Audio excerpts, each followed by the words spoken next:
going to talk to you about some things I've learned in my journey. Most from experience, some of them I heard in passing, many of them I'm still practicing, but all of them I do believe are true.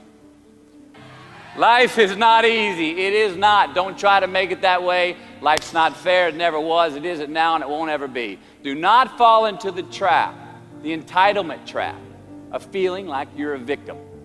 You are not. Get over it and get on with it. And yes, most things are more rewarding when you break a sweat to get them.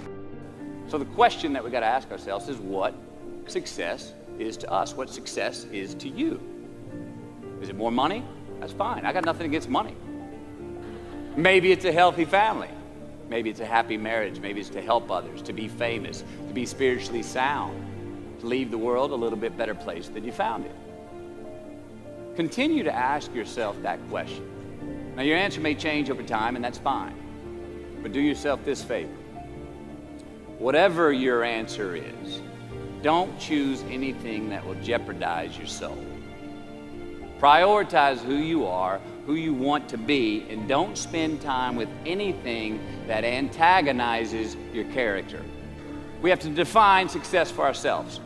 And then we have to put in the work to maintain it. Take that daily tally. Tend our garden. Keep the things that are important to us in good shape. It is just as important where we are not as it is where we are. Look, the first step that leads to our identity in life is usually not, I know who I am.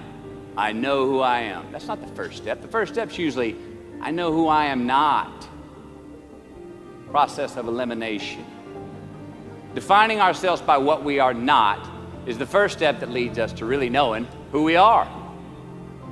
You know that group of friends that you hang out with that really might not bring out the best in you? You know, they gossip too much, or they're kind of shady. They really aren't going to be there for you in a pinch.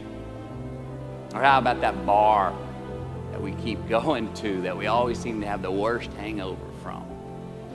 Or that computer screen, right? That computer screen that keeps giving us an excuse not to get out of the house and engage with the world and get some real human interaction. Or how about that food that we keep eating? The stuff that tastes so good going down, it makes us feel like crap the next week. We feel lethargic and we keep putting on weight. Well, those people, those places, those things, stop giving them your time and energy. Just don't go there. I mean, put them down. And when you do this, when you do put them down, when you quit going there, and you quit giving them your time, you inadvertently find yourself spending more time and in more places that are healthy for you, that bring you more joy. Why? Because you just eliminated the who's, the where's, the what's, and the when's that were keeping you from your identity. Like, trust me, too many options, I promise you this, too many options will make a tyrant of us all. All right, so get rid of the excess, the wasted time. Decrease your options. And if you do this, you will have accidentally, almost innocently, put in front of you what is important to you by process of elimination. Knowing who we are is hard. It's hard. Give yourself a break. Eliminate who you are not first, and you're going to find yourself where you need to be.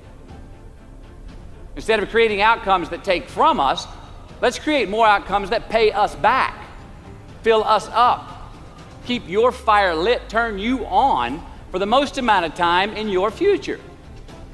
And since we are the architects of our own lives, let's study the habits, the practices, the routines that we have that lead to and feed our success, our joy, our honest pain, our laughter, our earned tears. Let's dissect that and give thanks for those things. And when we do that, guess what happens? We get better at them, and we have more to dissect. Be discerning. Choose it because you want it. Do it because you want to. We're going to make mistakes. You got to own them. Then you got to make amends. And then you got to move on. Guilt and regret kills many a man before their time. So turn the page, get off the ride. You are the author of the book of your life.